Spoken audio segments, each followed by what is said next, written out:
హిందూ బంధువులందరికీ జై శ్రీరామ్. నా పేరు రాజు కనిగిరి. ఇప్పుడు మనం గణేషుల్ని పెట్టినాం. కొందరు 3 రోజులు పెడతారు, కొందరు 5 రోజులు పెడతారు, కొందరు 9 రోజులు పెడతారు, కొందరేమో 11 రోజులు. ఎవరి సోమతిని బట్టి వాళ్ళు పెట్టుకుంటారు, కరెక్టే. కానీ వాటర్ లేకపోతే తీసుకుపోయి ఎక్కడేస్తారు? ఈరోజు ఒక వీడియో చూస్తే నా మైండ్ అంతా ఖరాబ్ అయిపోయిందనమాట. ఆ వీడియో ఏంది అంటే, తీసుకుపోయి వాళ్ళ దగ్గర వాటర్ లేకపోతే మురికి నీళ్ళలో వేసేసారు. ఒక విలేకరు వెళ్ళి అక్కడ షూట్ చేసి ఆ వీడియో చూస్తుంటే ఎంత బాధ అనిపించిందంటే, అసలు వీళ్ళు గణేషుని ఎందుకు పెడుతున్నారు?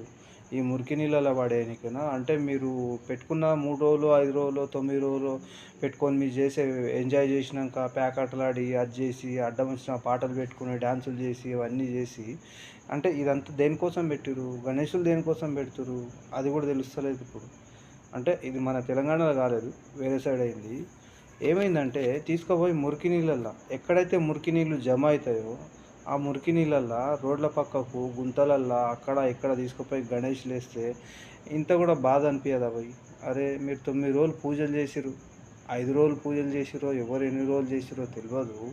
అది చేసినాక పూజలు చేసి అవన్నీ చేసి ఎక్కడ ఇడవాలి? ఆ గణేషుల్ని ఎక్కడ సాగనంపాలి? ఏ వాటర్లు వేయాలి? అంతా కూడా తెలియకుండా, బుద్ధి జ్ఞానం లేకుండా గణేషుల్ని పెట్టుకొని తీసుకుపోయి మురికి నీళ్ళలో వేస్తారు. అది ఎంత గలీజ్రా, ఎంత పాపం అది. మీరు చేసే ఉల్టా సీదా పనులకు ఇటువంటి భూకంపాలు వస్తాయి, లేని రోగాలు వస్తాయి, ఇవన్నీ అవుతుంటాయి. కాబట్టి మనం దేవుణ్ణి ఎట్లా పూజించాలో పూజించాలి. పూజించినాక వాటర్లో, మంచి వాటర్లో తీసుకుపోయి ఇడవాలి. అది మంచిగా ఉంటుంది.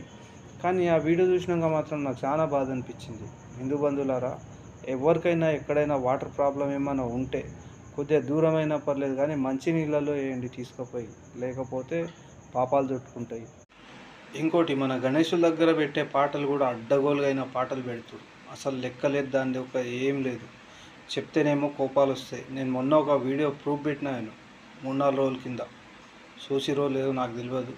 కావాలంటే నేను, మీరు ఈ షార్ట్ వీడియోలోనే ఉంటుంది. ఆంధ్రాలో గణేశుడు అని ఒక పేరు ఉంటుంది, అది చూడండి. ఎంత గలీజ్గా పాటలు పెడుతురు. ఇట్లా పెట్టొచ్చా అసలు గణేశుల దగ్గర? ఎంత భక్తిగా చేయాలి గణేశుని పూజ. ఆ భక్తి ఇడిచిపెట్టి ప్రేమ పాటలు పెట్టుకొని కూర్చున్నారు. చేయకూడదు కదా, తప్పు కదా.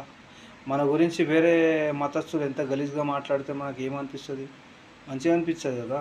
అందుకని చెప్పేసి నేను చెప్తుంటాను అనమాట, మన గణేశుని దగ్గర నువ్వు గణేశుడు పెట్టినప్పుడు భక్తిగా పూజలు చేయి, మంచిగా కోలాటాలు వేపి, కావాలంటే రాముని పాటలు, కృష్ణుని పాటలు, మనం ఎంతోమంది దేవుళ్ళ పాటలు ఉన్నాయి కదా, అవన్నీ ఇడిచిపెట్టి ఆ అడ్డం వచ్చిన పాటలు ఎందుకు పెడతారని చెప్పేసి నేను వాళ్ళ దగ్గర వెళ్ళి బంద్ చేయించిన అనమాట.